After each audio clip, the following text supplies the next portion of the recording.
Basically, Complicity is a story about a journalist who gets involved with a series of murders and attacks on prominent people.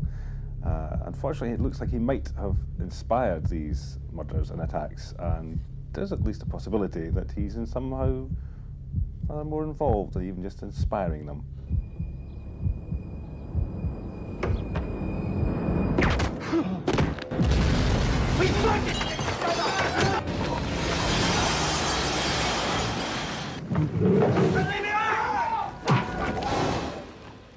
Well, as I said, I was a bit startled when I heard that Hector Bean of Grantside Distillers was dead. Hang on a minute. If you could just hear this out, it would be helpful.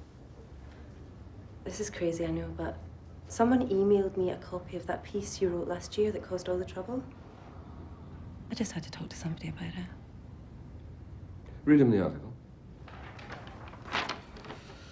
Perhaps those people who believed in deterrence were right all along. Perhaps what our society needs is a radical equalizer, someone who'll take on alternative criminals, like newspaper proprietors dictating editorial in return for a place on the honours list, like drug dealers, gun runners, and fat cat asset strippers who close factories on a whim. It was a joke. All of these need to be taught a lesson, to be deterred. Who would object to it? We need to get the criminals off the streets. It's a TV review. I was filling in for a week. There have been other occurrences, Cameron, around the country. What? In all the cases, the assailant left evidence that suggested a campaign of retribution. You're not saying that someone's carrying out these instructions? Then there's the matter of your former employer. I gather you didn't see eye to eye. So you'll understand, we need you to account for your movements on a number of dates. So Talisman was offered the option on Iain Banks' new novel in the autumn of 1993, and I was extremely excited. Just as soon as I'd read it, I knew I wanted to make a film of it. So we made an offer straight away, and we took the option on the book, and then we started what's turned out to be quite a long process of development. First of all, finding our adapter, Brian Elsley, to write the screenplay, and then bringing Gavin Miller on board to supervise the later stages of development. Oh yeah, I think Brian and Gavin were like the dream ticket basically. I think we heard that they were going to be involved, and obviously you never stop being nervous about it. You never stop worrying that is it going to be good or not, whatever. But I think we've got the best guarantee you could practically have. Gavin is a real man of the cinema. He's one of these few gentlemen of the cinema who's like the old school, who knows it, knows what he's doing.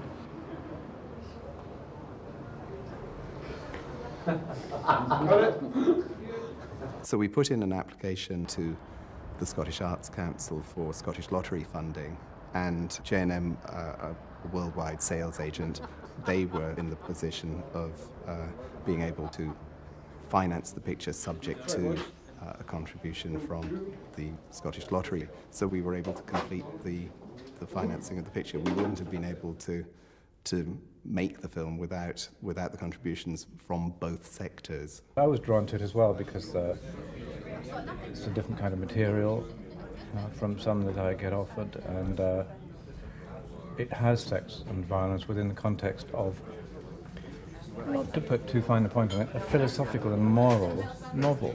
I'd read the book and was a fan of the book already from years before. So when it came along, I was really excited. I can remember at the time thinking it would make a great film. I think a lot of people did, because it wasn't written like a film script, but you can visualise everything, and it had all, it's got sex, it's got violence, it's got computers. Hello. Because it's hard for a writer, you write 350-page book and then entrust it to people to run off and produce a 100-minute film of it, which has got to be a third of the material.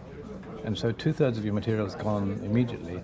I was sort of asked for my opinion on several of the drafts of the screenplay, but my attitude is to let the professionals get on with it. He's very good at swallowing his pride and taking that on the chin, and indeed doing the opposite, being supportive about it.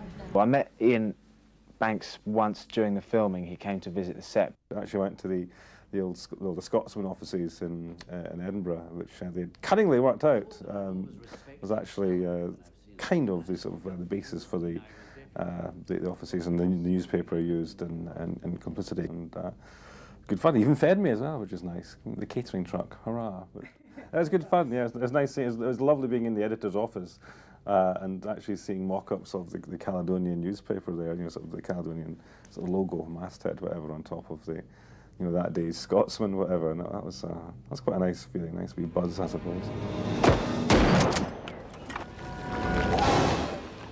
We needed to find a young British actor who would be able to carry the burden of an entire movie. And one thing that's very unusual about Complicity is that Cameron is on screen almost all the time. Cameron Colley. I presume you found Major Armstrong, sadly also deceased. How do you know what I'm doing? You're searching for structure, connection, as any good reporter should. But you need the project name. Which is? That information isn't available at this time. Hold on a minute.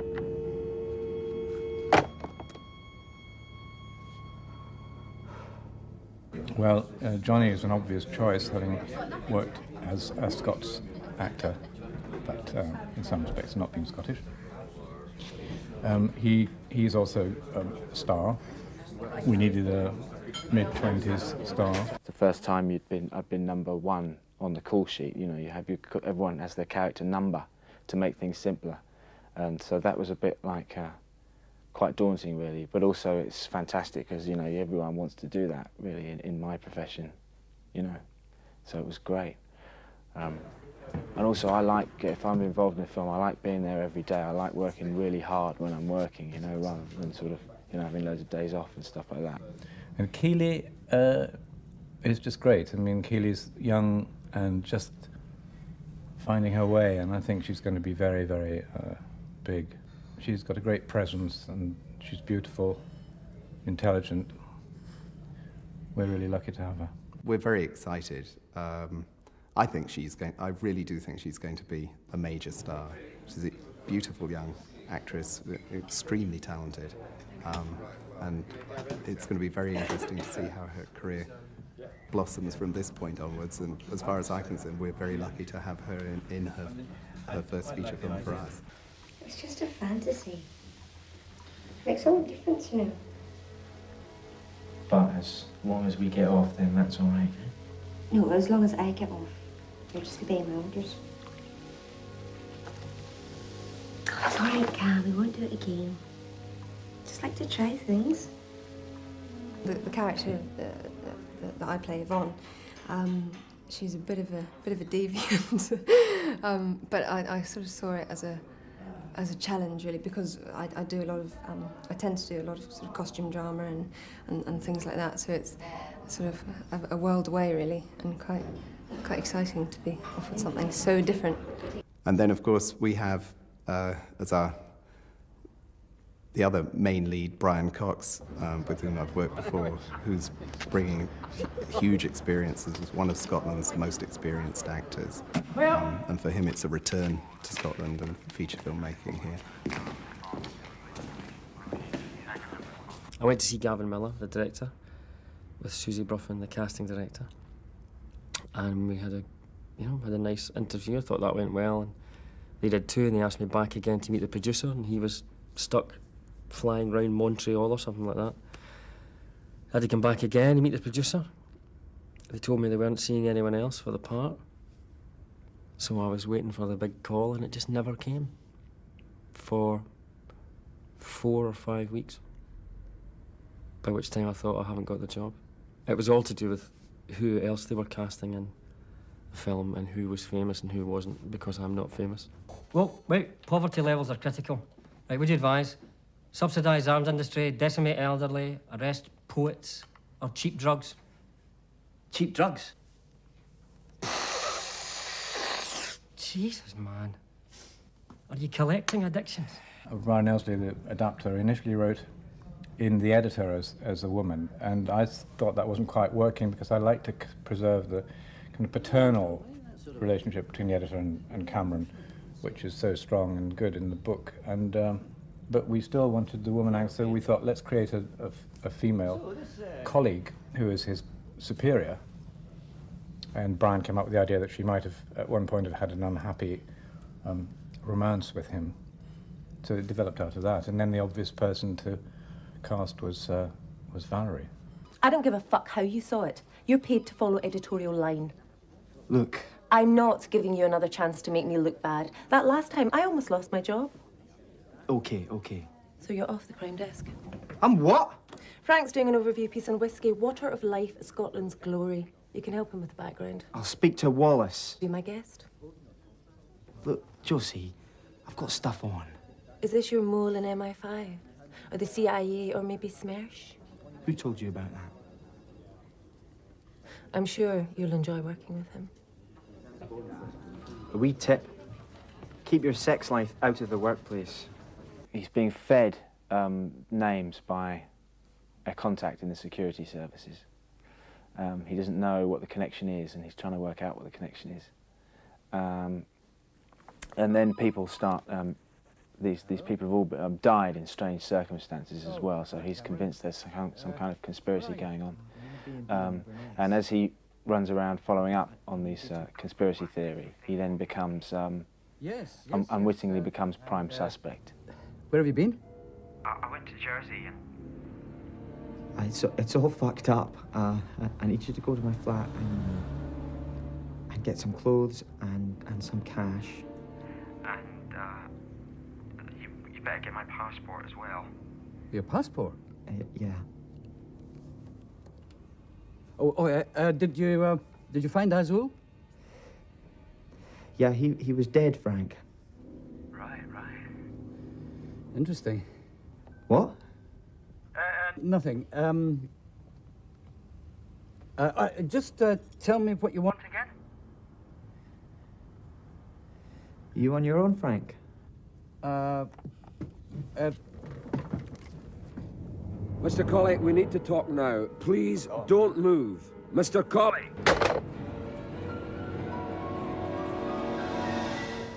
I think it's a thriller. It's very entertaining. It's got a twist. You don't know who's done it. It's a whodunit. You see, he's really not satisfied with the world. He thinks it's a terrible place full of terrible people. And he decides that they're getting away with it. And that no one is going to stop them. Unless he does. So he starts killing people that he objects to. Arms dealers and drug dealers. But they're not all politically motivated. Some of them are to do with his personal revenge.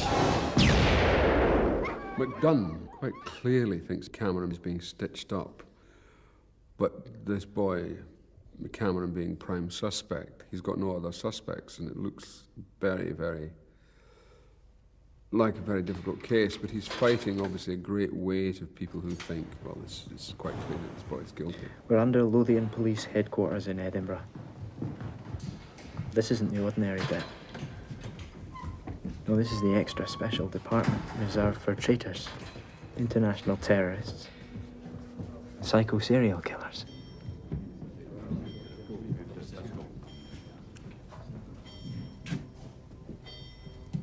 Take a look, Cameron.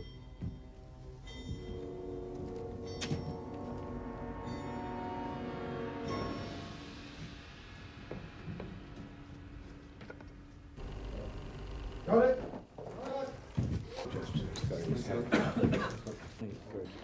But McDunn isn't convinced, and so there's a lot of benefit of the doubt going on.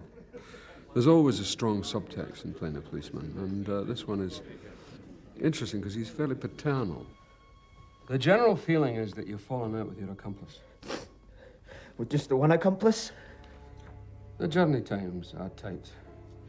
You'd have to move very fast to fit in with the schedule. That's right. That's because I didn't do it. Well, let's assume for the moment that I agree with you.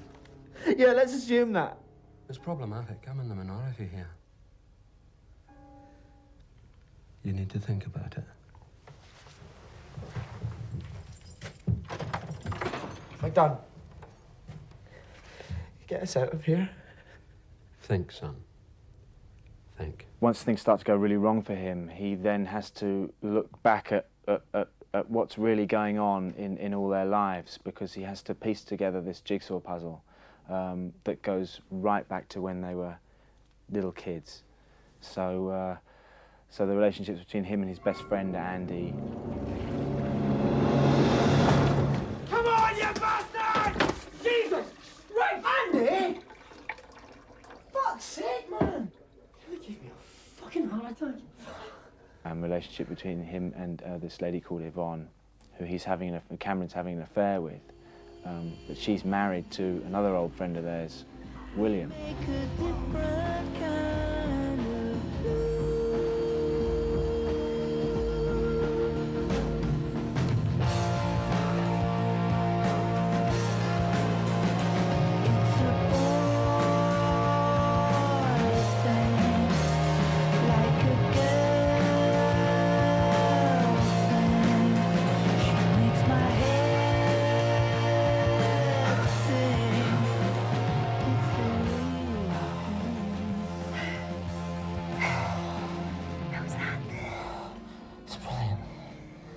William ever found out about us, kill me, wouldn't he? Do something much worse than that.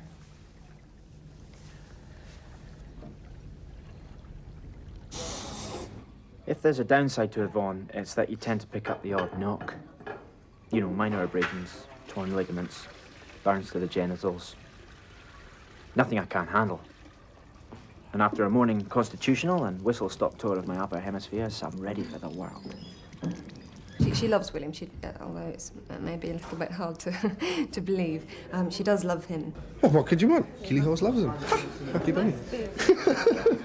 He just doesn't give her what she wants in the bedroom, as it were. So she goes to Cameron. Everyone eating, and action! So let me get this straight. You're donating money to the Labour Party? Sure, why not? Well, I thought you were a devoted blue bastard. Ah, well, these guys are the new blue bastards. So what's the Party of the Proletariat going to do for you? A tax break on club classes? Just see him, isn't it? Wonderful. Anyway, I'm going for a slash. Have an oyster.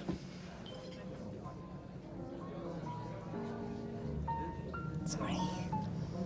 Why don't you leave him? Well, I love him. I've got you for all the other stuff.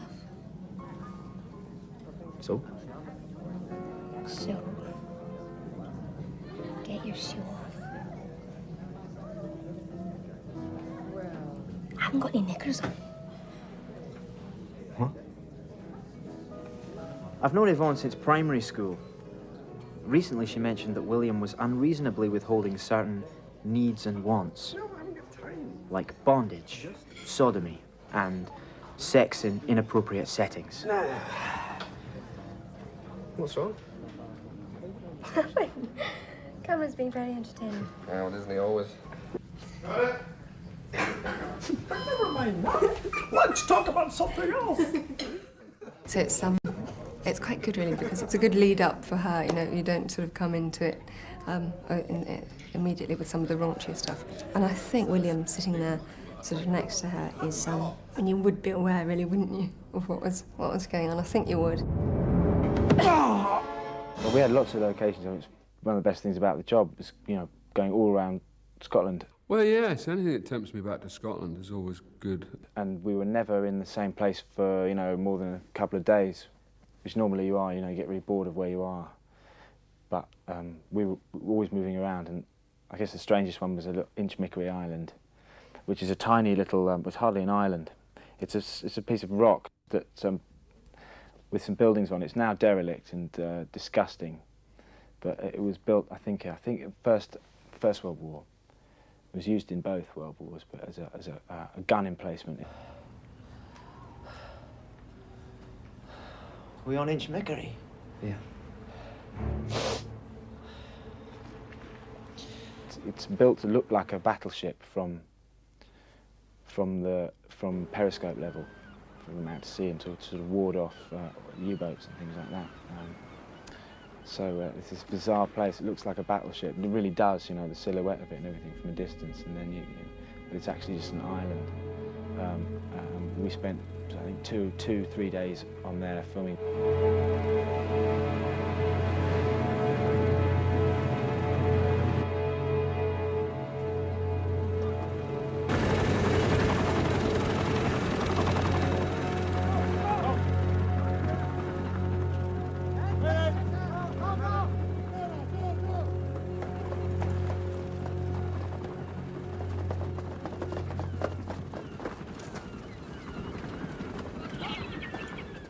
It's rat infested and covered in disease and everything. But it was one of these places that you'd never get to go to normally, you know. It is a very, very fine piece of storytelling. It's a wind-up. I mean, come on. Really must come to Scotland more often. It all sounds tremendously exciting. The audience that goes to see Complicity is first of all going to be seeing a very entertaining feature film, which is so fundamentally important for anything that we try to do that I hope that will come over very clearly. But also, they will come out of the cinema and they will find it very provocative. And what they will take home is something that will stay with them. There is a message at the heart of Iain Banks' novel. It was just a shriek of rage, basically, against what I saw as selfishness raised to the point of being the only virtue. I don't want to get into a situation where we're preaching to people, but as I say, if we're successful as filmmakers, it will be because we've carried Iain's message into the movie.